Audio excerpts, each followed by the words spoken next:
Harta pun juga demikian, kalau Anda sudah mati, sudah meninggalkan kita, tidak bisa kita bawa, tidak bisa kita manfaati. Bahkan kadang-kadang dengan anaknya dijual ke mainan, ke judi dan lain sebagainya. Nauzubillah min dzalik. Tapi sini ispan jenengan sedekah iki niki bos sampai mati sedekatin jariah. Dua, ilmun yuntafa'u bih. Sedekatin jariyatin au ilmin yuntafa'u bih, ilmu sik manfaat. Ilmu manfaat ya remah. Ilmu manfaat itu bukan kalau punya ilmu kemudian menjadi kepala desa itu manfaat, benih. Ilmu manfaat kalau sudah mendapatkan ilmu kemudian menjadi sak kiai, gaduhin santri, dia manfaat, benih. Ilmu manfaat kalau memang dia itu sudah pulang menjadi orang kaya, orang sogih, benih. Ilmu manfaat ini kayak ilmu sing iso ngeteraki badan kawula dekat di Allah Ta'ala, semak di Allah Ta'ala. Makanya Rasulullah dawuh, man izdada ilman walam yazdad hudan lam yazdad minallahi illa bu'dah. Siapa tambah ngalim tapi hidayahnya tak tambah, maka semakin jauh dari Allah Subhanahu wa Ta'ala. Kalau dua-duanya ini kita kalkulasi, mungkin tidak seberapa yang kita dapatkan. Sedekah sekune. Terus ilmu yuntafa'u bih, diminta teman ngaji, tak teman mondok. Maka saya harap pagi setung terakhir gini kok, awaladin solihin yad'u lah. Yaitu anak yang menikah anak yang soleh. Lu anak soleh di rumah. Apa pelanggarannya anak soleh? Kalau soleh menurut fuqaha itu man qoma bi huquqillah wa huquqil ibad. Orang-orang yang hidup dengan memenuhi haknya Allah dan haknya hamba. Kalau secara ilmu tauhid sebagaimana yang telah disampaikan oleh Syekh Zakaria Al-Ansari dalam Fathur Rahman Salah Wali Ruslan, ma sholahta madama siwaya madama fika siwaya. Dalam hati Gusti mengatakan, kau tidak sebut orang soleh selama di dalam hatimu masih ada selain aku, yakni selain Allah. Berarti walaupun toh itu kiai, walaupun toh siapapun, kalau berbuat apapun tidak karena Allah, masih ada kepentingan duniawi, itu bukan orang soleh. Orang soleh, walaupun di situ ketika kelihatannya hanya macul, dagang, tapi karena perintahnya Allah, hanya untuk Allah, itu di orang soleh. Allahumma sholli ala Muhammad. Itu sepenting. Dan kalau di situ orang soleh, imannya sama, harapannya nanti tidak hanya di dunia kita kumpul bersama orang tua, tapi nanti Allah menjamin akan dipertemukan di akhirat dengan orang tua, dengan guru-guru kita. Jaminan ayat walladzina amanu wattaba'athum dzurriyyatuhum biimanin alhaqna bihim dzurriyyatahum ay fil jannah. Orang-orang yang iman kemudian diikuti oleh keluarganya, oleh dzurriyyahnya sama imannya. Alhaqna bihim dzurriyyatahum, akan aku temukan, akan aku susulkan besok. Kapan? Ay fil jannah. Alhaqna bil dzurriyyatan ay fil jannah. Cuman walaupun dipertemukan, walaupun disusulkan, wa ma alatnahum min amalihim min syai', tidak ada yang dikurangi amalnya masing-masing. Kullum ri'im bima kasabarohin, semuanya manusia akan dipertaruhkan dengan amaliyahnya. Semua manusia akan dipertaruhkan dengan jasanya. Semua manusia akan dipertaruhkan dengan perbuatannya sendiri. Kullum ri'im bima kasabarohin. Bahkan tidak hanya itu saja, wa ma'alat sanahum min amali min syai'kullum ri'im bima kasabarohin yatanaza'una fiya ka'san la lakum fiya wa la taksim. Ya, Di sana kullu mri'in bima kasaba wa ma ala salamin amali min amalin kullu mri'in bima kasaba rahin yatanaza'una fiyaka sanalakun biya wala taksim. Di sana di surga nanti akan rebutan mendapatkan apa yang diinginkan dan akan mendapatkan gelas seperti di dunia, tapi tidak ada efek negatifnya. Itu bisa di akhirat. Wa yatufu alaihim bil manun ka'annahum lu'lu'um maknun, dan dilayani oleh para bidadari, para gilman-gilman yang ganteng-ganteng seperti hanya mutiara. Fa'aqbala ba'duhum ala ba'di yatasa'alun, dan orang tua dan anak besok akan bisa jagongan. Menurut Syekh Abdul dalam kitab Majalis Susaniyah ditulis oleh Syekh Nawawi Al-Bantani mengatakan bahwa besok itu kalau orang-orang sudah masuk surga, setiap hari Sabtu para anak-anak nikah sowan de orang tua, dan ketika hari Ahad orang tua ziarah de para putra-putranya. Nanti setelahnya hari Isnin para santri-santri ziarah de guruna. Mung hari Selasa guruna ziarah de santrena. Mung hari Rabu semua umat akan ziarah kepada nabinya masing-masing.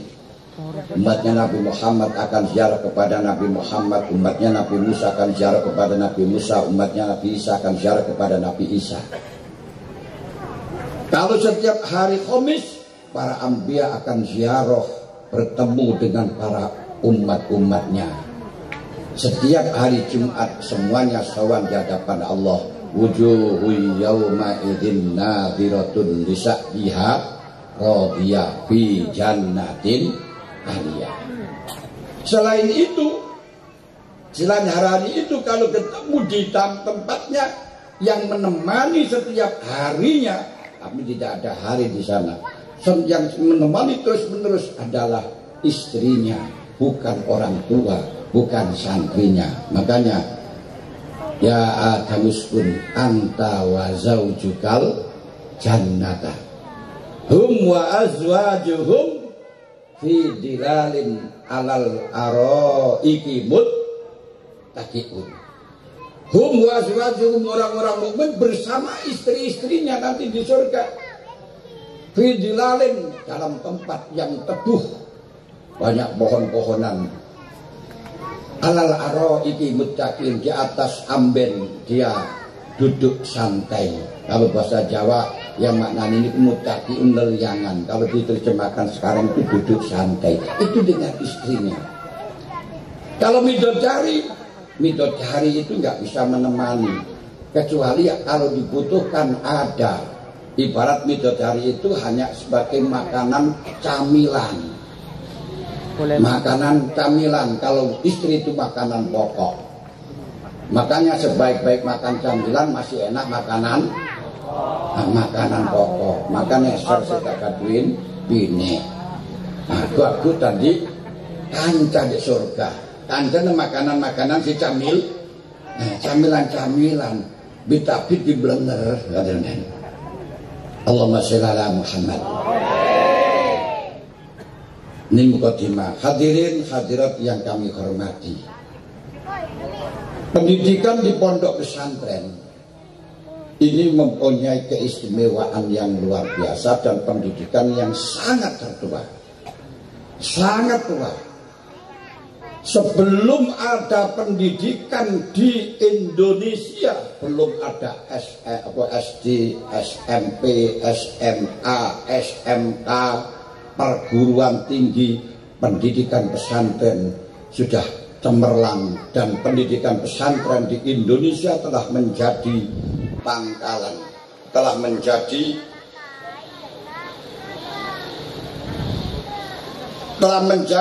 apa itu namanya pangkalan atau peradaban Islam di seluruh dunia itu Indonesia. Makanya kita harus percaya penuh dengan adanya Islam di Indonesia. Kita harus percaya penuh dengan kiai-kiai yang di Indonesia. Kiai-kiai Indonesia itu luar biasa. Kiai-kiai Indonesia itu telah menjadi rujukan ulama dunia. Kalau kita tahu Syekh Nawawi itu termasuk dikatakan Sayyidul Ulama di dalam Mekah waktu zaman dulu. Jadi itu Syekh Nawawi Al-Bantani. Syekh Mahfud At-Turmusi yang punya kitab Termas itu pun juga menjadi guru besar di Arabia. Syekh Hasan Basri, kemudian Syekh Yasin Al-Padani. Syekh Yasin Al-Padani yang telah menjadi rujukan sanad-sanadnya, hadis sanad-sanadnya kitab seluruh dunia. Kalau ingin tahu sanad, datang pada Syekh Yasin Al-Padani. Beliau sudah di Mekah. Termasuk yang tidak pernah ke Mekah pun, tidak pernah mondok di Arab, yaitu Syekh Dahlan Mbah Yai Ihsan Al-Jambesi, Mbah Yai Ihsan bin Dahlan Al-Jambesi. Itu kakaknya Mbah Yai Marzuki Dahlan Lirboyo, dengan kitabnya Syarah Minhajut Thalibin. Satu-satunya penyarah kitab Imam Ghazali Minhajut Thalibin hanya Syekh Ihsan Al-Jambesi. Luar biasa. Bahkan kitab Sirajul Talibin, sarah daripada Minhajul Abidin, itu menjadi kajian pokok, pelajaran pokok di Mesir. Sampai ulama-ulama Mesir melarang untuk nyarai kitab Minhajul Talibin karena sudah ada Sirajul Talibin. Itu orang Indonesia. Berarti ulama-ulama Indonesia ini menjadi pangkalan, menjadi peradaban ulama dunia. Kenapa orang yang Indonesia sendiri kadang nggak percaya dengan ulama Indonesia? Naudzubillah min dzalik. Dan anehnya yang perlu kita banggakan, semua ulama-ulama besar walaupun toh menjadi peradaban dunia ini tidak pernah meninggalkan nama kelahirannya. Syekh Nawawi dia bukan Al-Makki, tapi Syekh Nawawi Al-Jawi Al-Bantani, bangga dengan Jawanya.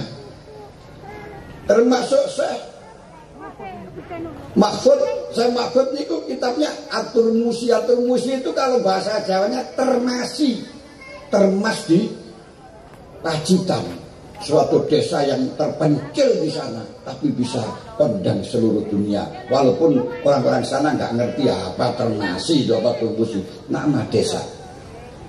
Syekh Yasin walaupun kondang seluruh dunia, namanya kitabnya, kitab alamatnya tetap Al-Padani, Al-Padang, karena beliau dari Padang. Syekh Mahfud At-Turmusi, Syekh Al-Sambasi, termasuk Masya Allah semacam ini.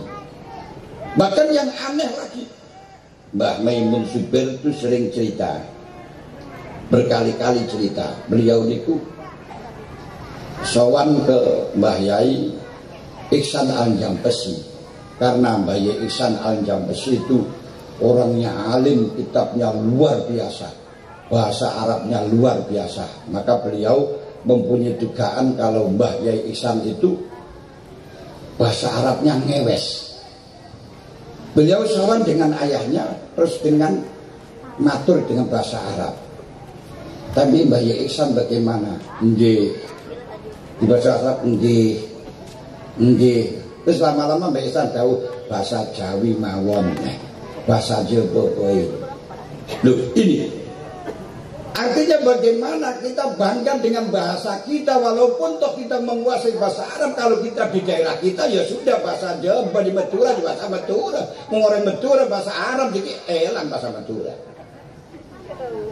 Tapi yang paling hebat memang saya yakini orang Madura yang bisa menguasai dunia. Bela oneng pada Madinah, pas orang jualan gerabahan, Durial. Loh, Masya Allah. Orang Arab loh, Durial. Enak berarti di Indonesia, Durial. Loh, apa Durial? 2 rial itu, Durial. Jadi berarti, tanya di orang Madura, rialen itu berapa? Bahasa Indonesianya.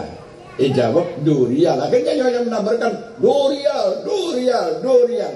Aduh, hebat bahasa Indonesia. Aduh, bahasa Madura sampai ada Arab. Tapi akhirnya Arab merosak. Allahumma sholli ala Muhammad. Ongku berarti itu heran orang Arab terjual. Niki hebat dari orang Jawa, orang Madura. Orang Madura tidak Jawa, bahkan dimanapun lagat Madura tak iso elang.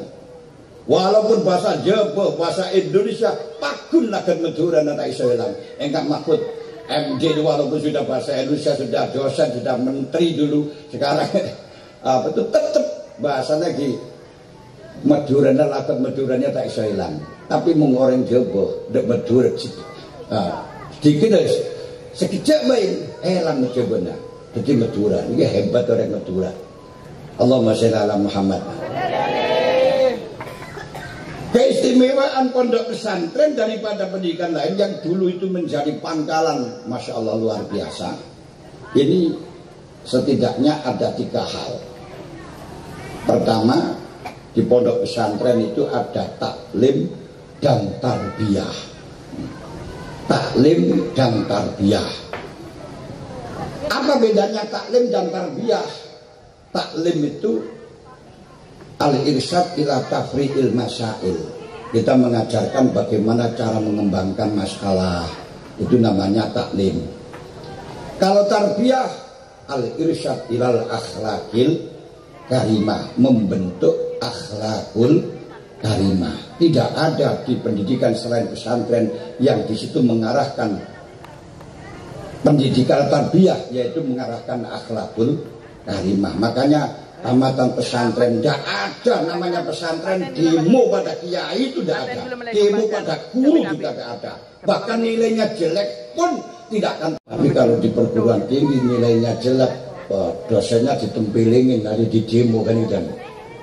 Ini nah taklim di pesantren tidak sama dengan taklim. Pendidikan itu mengajarkannya pesantren dengan di luar pesantren tidak sama. Di pesantren itu ada yang klasikal, ada yang non klasikal, yakni liberal. Yang klasikal beda kelas hitung, 2, telok dan seterusnya. Sing liberal niku biasanya kiainya ngaji secara Salam Taufik, Fathul Qorib, Fathul Mu'in, Fathul Wahab. Liberal sombong kelas-kelasan, siapa ben ngereng terserah, tak ngereng terserah, tedung kita panapa, hadir tak panapa. Nikah liberal, bebas siapapun boleh. Sombong pendidikan dan nikah. Mung sampai pendidikan di universitas tak masuk, yang pengen tak lulus. Kan di pesantren ngaji terserah, tak ngaji terserah.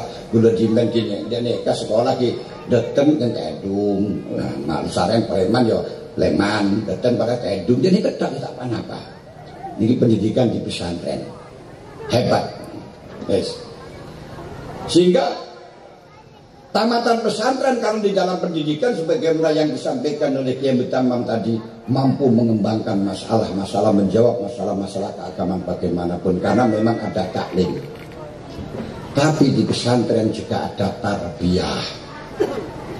Tarbiyah apa? Bagaimana membentuk, bagaimana orang itu bisa ahli jamaah, bisa ahli wirid, bisa akhlakul karimah. Ini tidak akan pernah bisa diajarkan dengan cara doktrin, tapi dilatih. Nah, dilatih. Makanya bagaimana anak-anak ini bisa terus istiqomah berjamaah, dilatih. Setiap waktu dioprak-oprak dengan kiainya, langsung didadakin oleh kiai, jamaah. Waktu malam dibangunkan suruh tahajud. Nah, dengan terus-menerus melakukan semacam ini akhirnya bisa terbiasa, merubah karakter, merubah akhlak. Apa itu akhlak? Akhlak itu hayatun rasikotun tasdur minal afal bisulatin wa yusrin bila raibin wala fikrin, yaitu suatu jiwa yang mengkristal kepada suatu akhlak atau suatu sifat yang mengkristal, yang dengan sifat itu akan mengeluarkan perbuatan yang refleks kalau tanpa mikir, tanpa mamang. Contoh yang refleks di nikah, orang yang biasa mikir pas keplekong Orang biasa maca innalillah begitu keplak komplek innalillahi wa inna ilaihi raji'un. Ini ke akhlak tanpa mikir, tanpa angan-angan. Innalillahi wa inna ilaihi raji'un. Begitu naik bismillahirrahmanirrahim. Ini orang yang akhlaknya bagus. Nah, mung akhlaknya jelek. Biasanya mung keplak komplek. Napa biasanya? Cowok apa? Krik dan tahun ini. Jadi biasa, ini kecil refleks, tak mikir. Nah, begitu koplek-koplek, gitu. Nah, ini nyata akhlak. Ini tidak bisa dengan tidak diajarkan. Kalau diajarkan belum bisa tahu. Tapi dengan tarbiyah, nanti akan saya sampaikan di akhir nanti. Bagaimana cara kita mentarbiyah santri? Ini dimiliki pesantren, tidak dimiliki yang lain. Kemudian di pesantren ada lagi nomor tiga yang tidak dimiliki oleh yang lain. Apa? Ketauladanan, uswatun hasanah, niroaki kiyaina. Makanya di pesantren Lirboyo kadang gue sih nak-nak pakai pecah ya. Iblis lagi didik. Masalahnya di bendeko bimai masih bener abres utun ya. Kecana beda amblesan ini fotonya. Mau kapi makan nekat. Karena nekat panjenengan bisa lihat dalam pertemuan nekat santri Jimah, santri Lirboyo, napa santri Ploso, napa nekat lah. Karena apa? Ada uswatun hasanah dari kiainya. Mau tak percaya gampang baik. Mengneku santri Lirboyo berenang santri Ploso, menang santri Ploso kecana lincip-lincip. Kalau Lirboyo bunten, sebelum lincip bundek kita ya. Biasa. Semu bunder. Loh. Kenapa? Karena Kiai Lirboyo kopiahnya itu agak bunder, nggak sama dengan di Kiai Ploso. Kalau Kiai Ploso lincip, maka santrinya semuanya lincip. Loh, apa itu adat ajaran? Tidak. Di pondok pesantren apa diajarkan kopiahnya harus lincip? Tidak ada. Terus di Lirboyo juga gak pernah ayo kopiahnya harus tidak boleh lincip, juga gak ada. Tapi keteladanan santri terhadap kiai, apapun yang telah dilakukan, ini terus dia tirukan. Ini yang ada di pesantren, selain di pesantren tidak ada. Allahumma sholli ala Muhammad. Kemudian yang terakhir, bahwa pendidikan di pesantren itu targetnya bukan ilmu saja, tapi targetnya adalah hidayah. Jadi bukan pekerjaan, bukan ijazah, tapi hidayah. Makanya tak gedun ijazah tak apa-apa. Dari pesantren tak iso kerja, terserah nanti beri rokok eceran yo gelem, tak baju ya rokok diri. Biasanya dia kan dari santren. Lut kebebak kata, yuk gelem, ngelaut juga gelem. Tapi orang-orang kuliah, kemudian ke dunia ijazah, S1, bingung. Jual rokok eceran S1, masuk sarjana jual rokok eceran, ya tak pantas. Kebebak tak masak, sarjana kebebak. Nah terus, nyari pekerjaan, sombong, semakin repot. Karena terlalu banyak sarjana, lamar diman tak terima, kosak yang kecamatan situ ya. Duh, akhirnya bingung bedunia ilmu. Pleman todus tak iso lakoh, tak pleman tak gaduin kelakuan, akhirnya jadi gelandangan banyak deneka. Tidak hanya S1, sekarang mulai S2. Wah, S2 itu doktor itu sudah banyak yang tidak punya pekerjaan. Kenapa? Kalau kita lihat 1 tahun saja tamatan atau sarjana S1 itu jutaan, sementara yang dipensiun masih sedikit. Akhirnya posak. Mereka sekarang disyaratkan menjadi kepala sekolah SD saja harus sarjana, diminta usah. Di pesantren tak usah ijazah-ijazahan, bisa ngajar, bisa mulan, terserah. Gulai tak tamat SD, STB tak tamat. Nah, tamat MI, dimen sekolah MI ngereng persamaan deh. nilainya sebung si atas 6. Nah, tak teman sekolah. Tapi semakin ngajar di S2 iso. Tapi S2-nya pondok, matali, mungkin di luar tak oleh. Masa ngatakan duit katakan duit SIM. Tapi iso ngajar Pakun iso. Nih, Allahumma sholli ala Muhammad. Lah yang diharapkan di pesantren bukan masalah pekerjaan, bukan masalah duniawi. Yang diharapkan adalah hidayah. Makanya saya katakan tadi, man izdada ilman walam yazdad hudan lam yazdad minallahi illa huda. Lah hidayah napa sing targetakin? Hidayah ini punya. Hidayah ini banyak. Tapi Imam Ghazali ngeringkes hidayah ini berdelema. Hidayah ini berdelema. Kenapa? Lema. Lema itu pertama hidayah berupa ilhamul fitri. Kenapa? Ilhamul fitri. Ini ngaji. Ilhamul fitri ini hidayah yang telah diberikan oleh Allah terhadap bayi yang baru lahir. Ini dapat hidayah langsung dari Allah, gratis, tak usah ngaji, tak usah nyareh, tak usah minta, tapi bareng Allah diparingin hidayah yang namanya ilhamul fitri. Teguh nak-nak orang bayi baru lahir. Baru lahir nikah tak ngerti apa-apa. Tapi mung pas becah kenengan keneng kemeh nangis. Mung lapar nangis. Mung urgent nangis. Duh. Betul nangis beriin napa tangan neng tak gelem, tapi beriin napa pentel langsung nyut. Yang dari mana deh? Ini hidayah dari Allah Ta'ala. Panjenengan teguh boleh.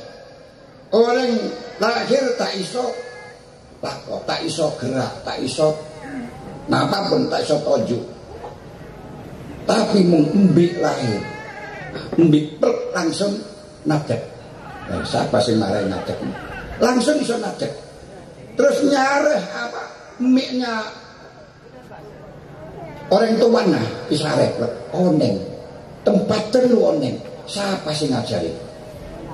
Tak pernah sekolah, tak pernah ngaji, tak pernah kursus oneng rika anuna ngakanan nyut. Ini termasuk ilhamul fitri. Dan Allah memberikan ilhamul fitri sesuai dengan kebutuhan, tak usah panjenengan kepatir. Coba teguh, mung orang tak iso langsung toju, tak iso nadek, tapi mung mbik langsung iso jalan. Apa?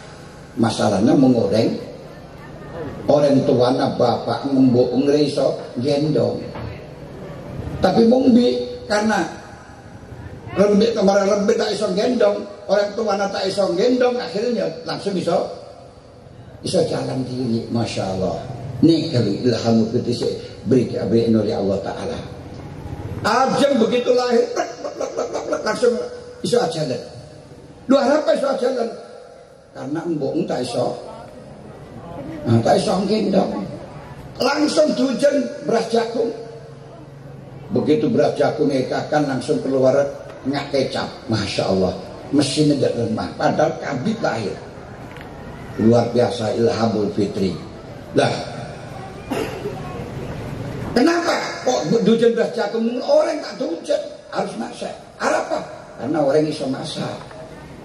Lemung ajim kan tak iso masak, makanya beras jagung kalem. Lu masa orang tak punya, orang saya punya akal kalah bareng aja. Makanya gula rumian itu di mendel dengan orang tua.